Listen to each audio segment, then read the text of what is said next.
Hello दोस्तों। आज मैं आपको एक कथा सुनाता हूँ जिसके माध्यम से हम जानेंगे कि अपने मन को खाली कैसे करें। एक नगर की बात है। उस नगर में एक नौजवान युवक रहता था। उसका नाम विकास था।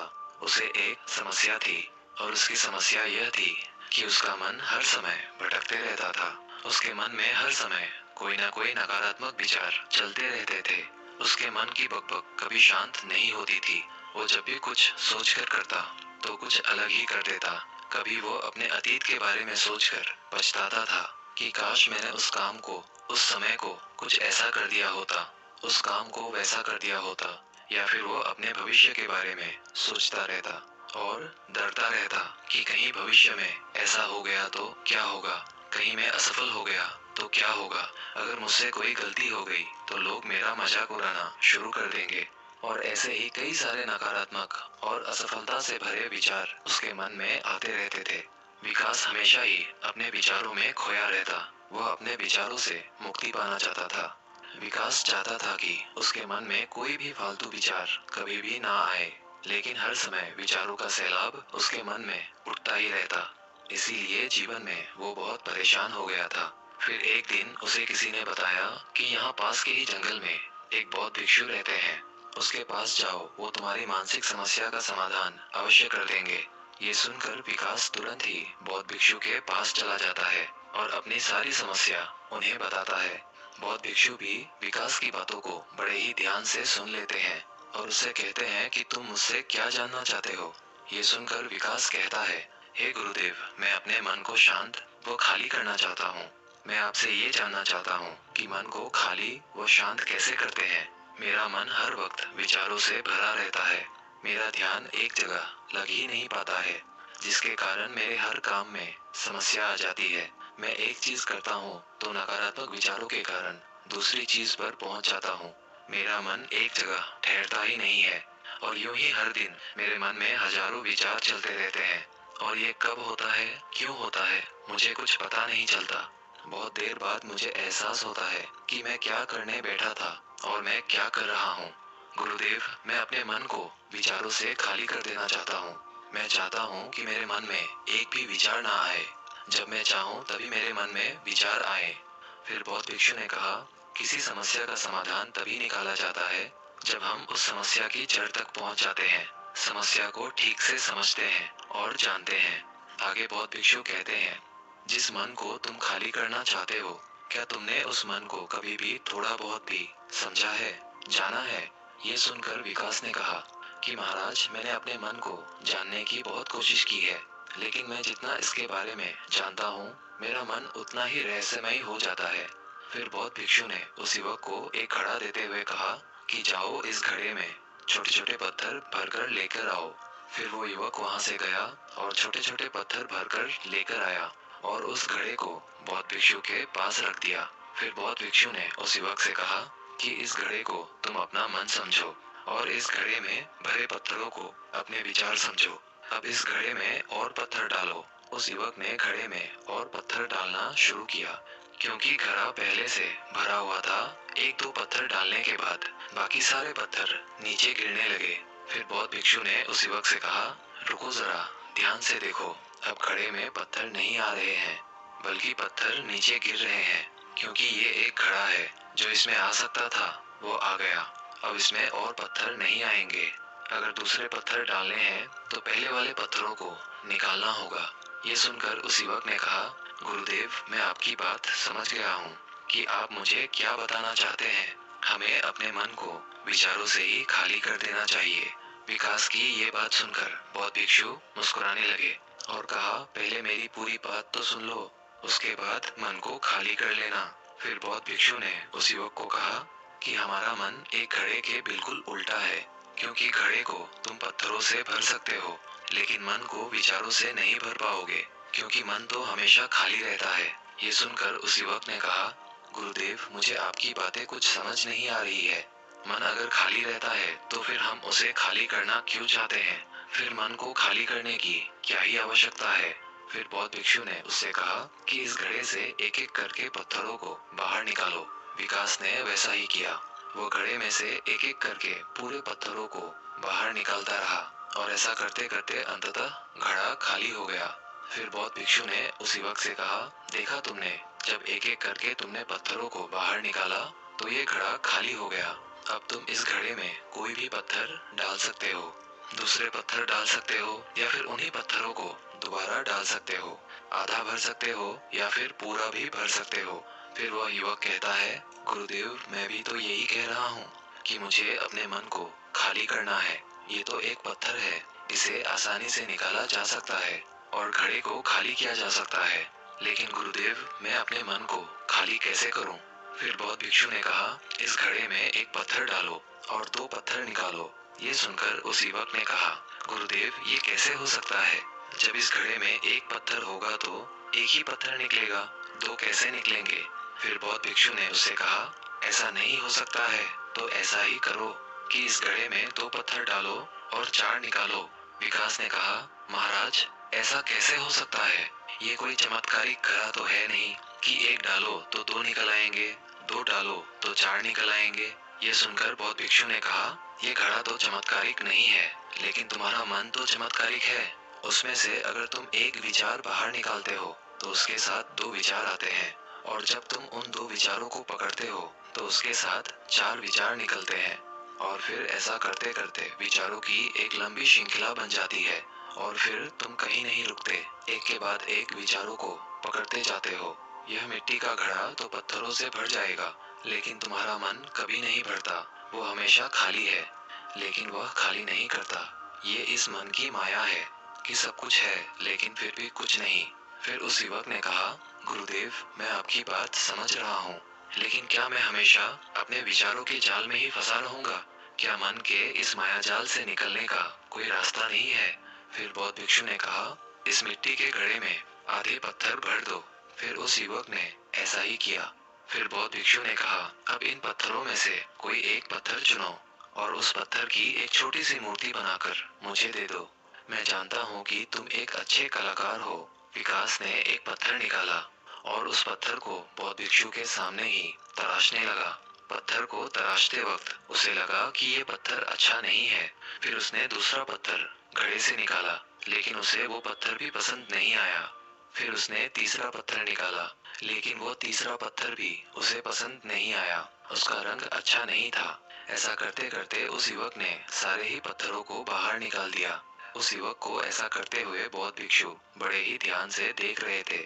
फिर बौद्ध भिक्षु ने उससे कहा कि जो तुमने सबसे पहले पत्थर निकाला था, उस पत्थर को ये समझकर तराशो कि इसके बाद तुम्हारे पास कोई और पत्थर नहीं है और ये एक ही पत्थर तुम्हारे पास है।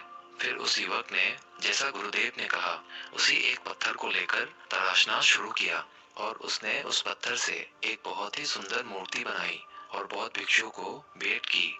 और बौद्ध भिक्षु से कहा, गुरुदेव, इस पत्थर से इतनी सुंदर मूर्ति बन सकती थी, मैं ये सोच भी नहीं सकता था।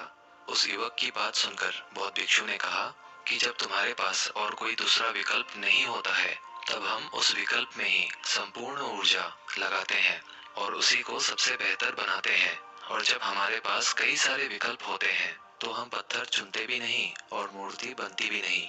हमारा मन भी एक विचार के पीछे हजारों विकल्प खोल के रख देता है और एक मुख्य विचार को छोड़कर उन हजारों फालतू के विचारों में उलझकर हम रह जाते हैं। फिर उस युवक ने कहा, गुरुदेव, मैं आपकी बातों को बहुत अच्छे से समझ गया हूँ, लेकिन अब मुझे क्या करना चाहिए? कृपया आप मेरा मार्गदर्शन करें। बौद्ध भिक्षु ने उस युवक से कहा कि मन को खाली करना, साफ करना 1-2 दिन का काम नहीं है, ये बहुत लंबी प्रक्रिया है। तो क्या तुम इसके लिए तैयार हो? वह युवक कहता है, जी गुरुदेव, तैयार हूँ, चाहे कितनी भी लंबी प्रक्रिया क्यों ना हो। फिर बौद्ध भिक्षु ने उस युवक से कहा कि मन को खाली व नकारात्मक विचारों से दूर रखने के 6 तरीके हैं। आओ उन्हें एक एक करके समझते हैं। पहला तरीका है कि ऐसे लोगों का साथ छोड़ दो जो तुम्हें कमजोर, पिछड़ा हुआ, लक्ष्यहीन महसूस कराए। अक्सर हमारे आसपास ऐसे लोग होते ही हैं जो हमसे पद और धन में ऊपर होते हैं, और इसी पद और धन के घमंड में वो अपने नीचे से लोगों को कुछ भी नहीं समझते। इसीलिए ऐसे लोगों के पास रहना ही नहीं चाहिए। और ऐसे लोग अपने से छोटे लोगों को हमेशा यही महसूस कराते हैं कि आप कितने छोटे हैं, और इसीलिए वो छोटे लोग अपने जीवन में कुछ बड़ा हासिल कर ही नहीं सकते। इसके अलावा कई बार हमारे मित्र और घर परिवार के सदस्य भी ऐसे होते हैं जो अक्सर हमें छोटा महसूस कराते हैं, हमें नीचा दिखाने की कोशिश करते हैं, लोगों के सामने हमारा मजाक बनाते हैं। तो ऐसे लोगों से जितना दूर हो सके उतना दूर रहो। ये लोग ऐसे होते हैं कि तुम्हारी नजरों से तुम्हारी गरिमा को दूर करके तुम्हें लक्ष्यहीन बनाते हैं और फिर तुम्हें खुद की काबिलियत पर शक होना शुरू हो जाता है। तुम्हारे अंदर खुद के प्रति नकारात्मक भावनाएं आ जाती है और ये नकारात्मक विचार तुम्हें मानसिक तनाव और चिंता की ओर ले जाते हैं। फिर बौद्ध भिक्षु दूसरा तरीका बताते हुए कहते हैं कि तुम बहुत ही कम और चुनिंदा लोगों को ही अपना मित्र बनाओ। ऐसे लोगों को ही अपना मित्र बनाओ जिससे तुम कुछ सीख सकते हो, जिनकी तुम इज्जत कर सकते हो, जो तुम्हारी भावनाओं को समझ सके, जिनकी सोच तुमसे मेल खाती हो, जो जीवन में तुम्हें आगे बढ़ने में सहायता करे। हमारे जीवन और चरित्र में हमारे माँ बाप के बाद हमारे मित्रों का ही सबसे ज्यादा योगदान होता है। इसीलिए मित्रों का सही होना भी बहुत आवश्यक है। ऐसा कहा भी जाता है, तुम उन 5 लोगों का प्रतिबिंब हो जिनके साथ तुम सबसे ज्यादा वक्त बिताते हो। अगर तुम्हारे आसपास के 5 लोग जिनके साथ तुम सबसे ज्यादा वक्त बिताते हो वे ईमानदार हैं, तो तुम भी धीरे धीरे ईमानदार होना शुरू कर दोगे। और अगर वो 5 लोग अमीर हैं, तो तुम भी धीरे धीरे अमीर बनना शुरू कर दोगे। कहने का अर्थात यही है कि तुम वैसा ही बन जाते हो जिस तरह के लोगों के साथ तुम अपना समय व्यतीत करते हो। किसी महान दार्शनिक ने कहा था कि तुम मुझे किसी भी इंसान के मित्रों से मिलवा दो, मैं उसके मित्रों को देखकर उस इंसान का भविष्य बता दूंगा। हमारी सबसे बड़ी समस्या ये है कि हम लोगों को ना नहीं बोल पाते हैं। जिन लोगों के साथ हम रहना पसंद भी नहीं करते हैं, ना चाहते हुए भी हमें उन नकारात्मक लोगों के साथ वक्त बिताना पड़ता है। इसीलिए सबसे पहले हमें अपने जिंदगी में उन लोगों को ना कहना आना पड़ेगा जिनके साथ रहकर हमें लगता है कि ये हमारी जिंदगी खराब कर रहे हैं। अगर ये हमारे जिंदगी में ना हो तो शायद हम ज्यादा खुश रहेंगे। बौद्ध भिक्षु आगे कहते हैं, तीसरा तरीका है कि तुम कभी भी अपना अतीत नहीं बदल सकते, लेकिन तुम अपना भविष्य अवश्य बदल सकते हो। इसीलिए तुम्हें पूरी तरह से वर्तमान में रहते हुए उन चीजों पर, उन कामों पर ध्यान दो जो तुम्हारे नियंत्रण में है, जिन्हें तुम आज कर सकते हो, अभी कर सकते हो। बौद्ध भिक्षु कहते हैं, मेरी एक बात हमेशा याद रखना, केवल वर्तमान में रहकर भविष्य को संवारा जा सकता है, अतीत में रहकर नहीं। इसीलिए वर्तमान में जीने की आदत डालो। चौथा तरीका है कि तुम स्वस्थ और पौष्टिक खाना खाओ। हमारा शरीर ऊर्जा से चलता है और हम जैसा खाना खाएंगे वैसी ही ऊर्जा हमारे शरीर को मिलेगी। अगर हमारा शरीर स्वस्थ नहीं रहेगा तो हमारा मन स्वस्थ कैसे रहेगा। जब शरीर कमजोर व बीमार रहता है तो मन में कई सारे नकारात्मक विचार आते हैं और स्वस्थ शरीर में स्वस्थ दिमाग का वास होता है। इसीलिए शरीर को स्वस्थ व मजबूत रखना हमारी जिम्मेदारी है। बौद्ध भिक्षु कहते हैं कि पांचवा तरीका यह है कि रोज ध्यान करो। ध्यान करने का सबसे उपयुक्त समय सुबह या फिर रात को सोने से पहले होता है, लेकिन अगर तुम्हें ध्यान में गहरा जाना है तो सबसे उपयुक्त समय रात का ही होता है। रात में सोने से पहले ध्यान करने से नींद में भी सुधार होता है और बहुत गहरी नींद आती है। ध्यान करने के लिए तुम अपनी सांसों पर ध्यान केंद्रित कर सकते हो या फिर तुम अपने मन में उठने वाले विचारों पर भी अपना ध्यान केंद्रित कर सकते हो। मन में उठने वाले विचारों पर ध्यान केंद्रित करने से ध्यान करने वालों का ज्यादा फायदा होता है, क्योंकि इसमें आसानी से गहरे ध्यान में उतरा जा सकता है। अगर तुम ध्यान नहीं कर सकते हो तो रोज खुद के साथ अकेले में वक्त बिताओ, खुद के व्यवहार को समझो, देखने की कोशिश करो कि मन में किस तरह के विचार उठ रहे हैं और क्यों उठ रहे हैं। बौद्ध भिक्षु आगे बताते हुए कहते हैं, छठा तरीका है कि तुम नए नए जगह घूमने जा सकते हो, क्योंकि एक पुरानी कहावत है कि एक लंबी यात्रा आपको 100 किताबों के बराबर ज्ञान देती है। गौतम बुद्ध अपने जीवन काल में 9 महीने लगातार घूम रहे थे।